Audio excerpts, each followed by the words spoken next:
Dear students, today we're going to talk about density. But before starting, let's check your prior knowledge. Do you remember the formula of volume? Let's calculate the volume of this rectangular prism with a length of 7.5 centimeters, width 5.1 centimeters, and a height of 2 centimeters. We always start by writing the formula, which is volume equal length times width times height, and then we'll replace each term by its value. Accordingly, length is replaced by 7.5 centimeters, the width is replaced by 5.1, and the value of height is 2 centimeters. After multiplying these dimensions by each other, the volume of this rectangular prism is equal to 76.5, and the unit is cubic centimeters because we multiplied centimeter by itself for 3 times. Right now, let's calculate the volume of an irregular shaped object. What is the volume of this glass ball? Originally, the volume of water is 50 milliliters. After adding the glass ball, the volume increased till 60 milliliters. The volume of the glass ball is calculated by subtracting the volume with the object minus the original volume of water. Accordingly, we'll subtract 60 minus 50, and then the volume of the glass ball is equal to 10 milliliters, which is equivalent to 10 cubic centimeters. Right now, are you ready to discover density? Let me start by telling you a story about oil and water which are living in a graduated cylinder. Once upon a time, 10 milliliters of oil were living in peace at the bottom of a graduated cylinder. Suddenly, 5 milliliters of water disturbed their existence and pushed them to the top. Oil particles wondered how 5 milliliters of water are able to push 10 milliliters of oil. To win the bottom of the cylinder, oil particles pushed down with all forces. But when they couldn't, they asked for the support from an extra volume of oil. And still, 15 milliliters of oil couldn't overpower 5 milliliters of water. Particles of oil gave up and asked for a peaceful conversation with water. Water clarified, in order of sinking, you must have more density. Particles of oil replied, how on earth do you have more density and we have more volume? Water answered wisely, density isn't related to the whole volume. Look how your volume increased and still you couldn't change your density. So, what on earth is density? To clarify, 1 milliliter of water asked to negotiate with 1 milliliter of oil on the balance. The 1 milliliter of oil went shyly to the balance, which revealed that each milliliter of oil contains 0.8 grams, while the balance showed clearly that each milliliter of water contains 1 gram. Since that time, each material got the density stamped on its ID, which is the mass of 1 milliliter only. A density which stays fixed independent on how volume changes. And an agreement were signed between chemicals states that the bottom of the graduated cylinder is reserved for the denser, which pushes up the material which has less density. And all materials lived happily ever after. After this lovely story, are you able to define density? Density is a measure of how much mass of a material fits into a given volume. By using other words, density is the amount of matter in 1 milliliter or 1 cubic centimeter. In order to calculate density, we have to divide the mass by volume. To remember this formula, always remember the heart shape, where the upper part represents the mass and the lower part represents the volume. In front of me, this egg which sank in tap water. But after dissolving 2 spoons of salt in this water, the egg floated. At any time we talk about sinking or floating, we have to think of density. Why does an egg sink in tap water? In order to discover the answer, we have to find the density of water and the egg. Back to resources, the density of an egg is 1.031 grams per milliliter. In front of me, 10 milliliters of water, which has a mass of 10.1 grams. Accordingly, by applying the formula density equal mass over volume, we'll divide the 10.1 grams per 10 milliliters and we'll get density of tap water equal 1.01 grams per milliliter. Accordingly, each milliliter of tap water has a mass of 1.01 gram. What is the density of salty water? Look at the balance, which shows that the mass of 10 milliliters of salty water is equal to 11.1 grams.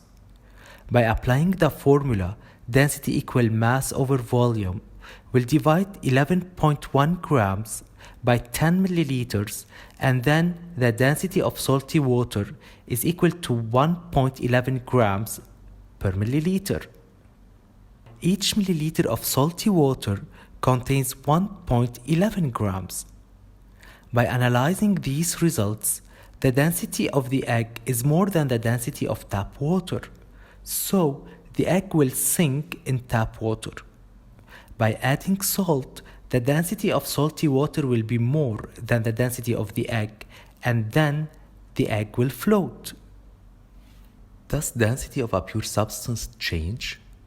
Let's calculate the density of 10 milliliter of water. The balance shows clearly that its mass is 10 grams. By applying the formula density equal mass over volume, 10 grams divided by 10 milliliters will give a density equal to 1 gram per milliliter. Do you think that the density of water will change when the volume increases? In order to know, I'm going to add 10 milliliters each time. Then I'll find the mass and calculating the density accordingly. Each time I change the volume, the mass will change proportionally in order to have a fixed density. Accordingly, the density of a pure substance is fixed. It's a physical property special for each substance. In front of me, a list of density of different metals. It shows that magnesium is the least dense, where always the mass of 1 cubic centimeter is equal to 1.74 grams. And gold is the denser, where the mass of 1 cubic centimeter is always 19.3 grams. When do we have more density? To answer this question, I'm going to compare the density between solids and gases. Back to the formula, density is equal to mass over volume. Let's fix the volume to 1 cubic centimeter. As volume is the same, it's out of the equation of comparison. In a solid, particles are closer to each other. And then we have more particles in 1 cubic centimeter, which is equivalent to more mass. As mass in 1 cubic centimeter increases, density increases. While in a gas, particles move far from each other, and then there are fewer particles in 1 cubic centimeter, which is represented by less mass. As mass per 1 cubic centimeter decreases, density decreases.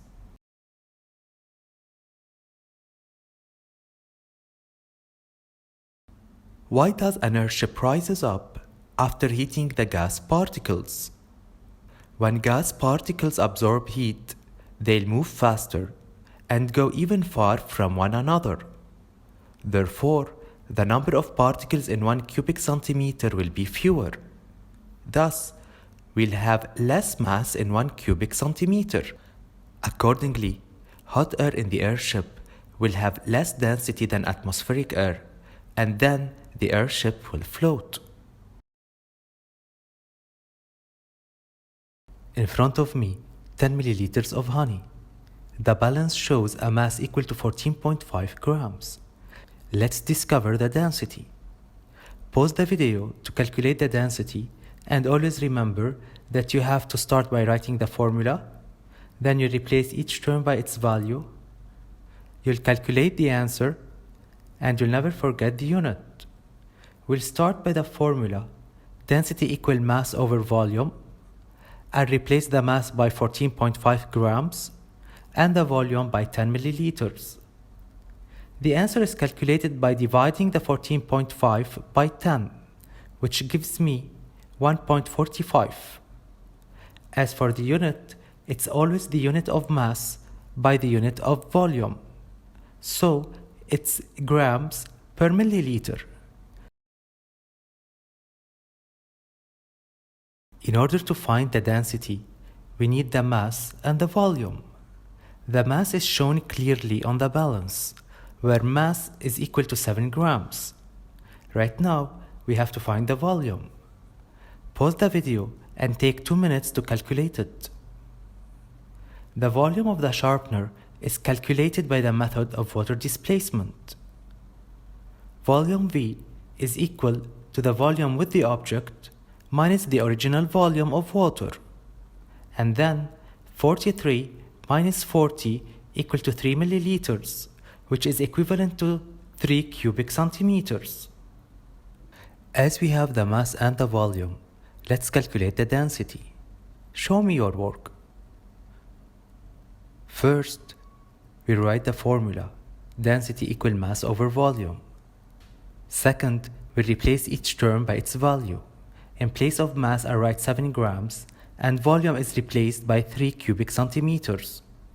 The answer is calculated by dividing 7 by 3 to have 2.33 grams per cubic centimeter.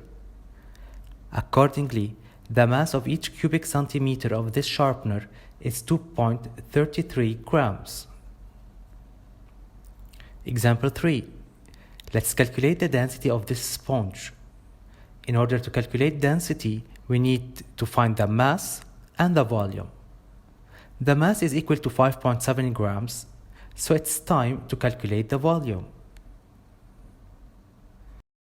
This sponge has a rectangular prism shape, so we'll apply the formula volume equal length times width times height. Then we replace each term by its value. So 6 centimeters times 11 centimeters times 3 centimeters. The answer is 198 cubic centimeters. In order to find the density, we'll divide mass by volume. So the mass 5.7 grams is divided by the volume 198 cubic centimeters. And then the answer will be 0.028. As for the unit, it's the unit of mass per unit of volume, so it will be gram per cubic centimeter.